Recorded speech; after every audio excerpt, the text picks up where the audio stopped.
Hello friends, welcome to your channel Learning Tube. I'm your friend Sumit, founder and CEO of online GREcoaching.com. And today I have brought a video for you on sentence equivalence questions. Just stay tuned.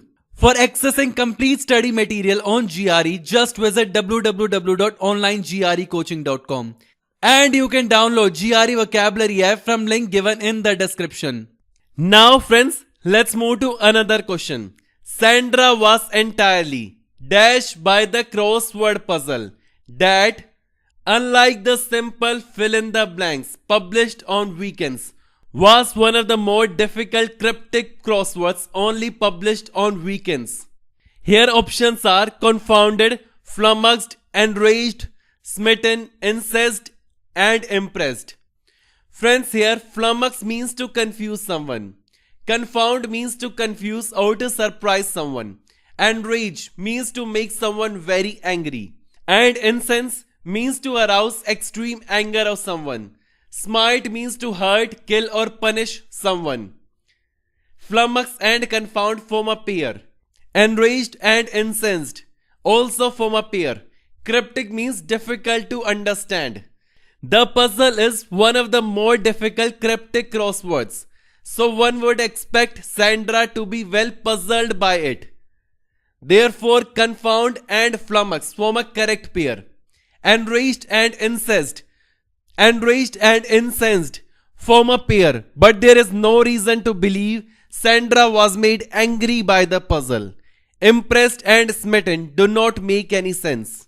Now friends, let's move to another question. After many hours of debate, things seem to have reached dash, as neither side was willing to give so much as an inch, and no one had anything new to offer. Options are an impasse, a pause, a timeout, a confrontation, a engagement, and a stalemate. Friends, impasse or stalemate means a situation in which no progress seems possible. Impasse and stalemate form a pair. Engagement means act of engaging.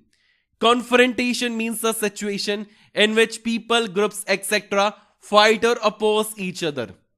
Impasse and stalemate form a pair. If neither of the side is willing to give an inch to the other, then it would be impossible for a solution to be found. The debate is more or less frozen. An impasse and a stalemate form a correct pair.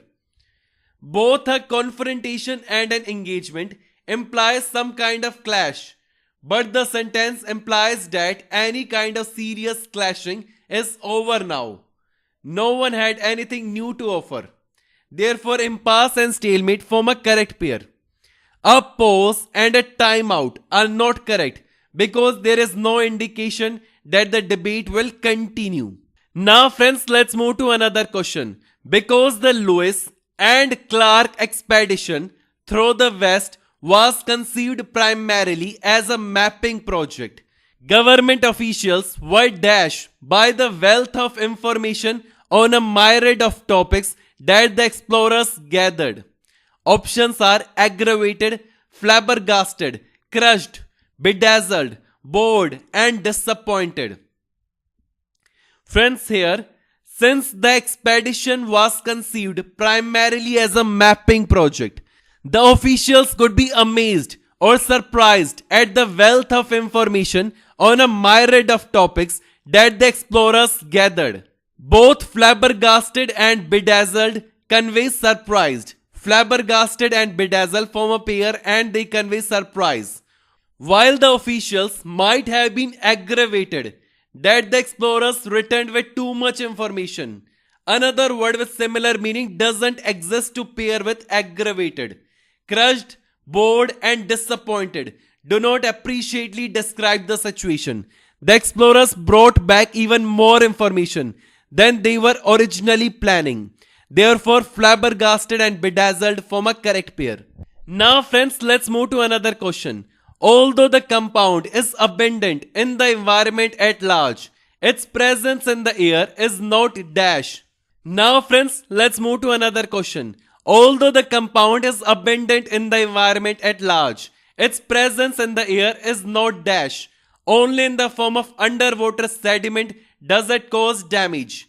Here options are trivial, detectable, deleterious, substantive, detrimental and inconsequential. Detrimental means causing damage or injury. Trivial or inconsequential means not important. Substantive means supported by facts or logic. Here trivial and inconsequential form a pair. Deleterious and detrimental also form a pair. The only that follows the blank indicates that the effect of the compound in water is an exception to its general state in the air. Since the compound is dangerous underwater, it follows that it is generally harmless in air.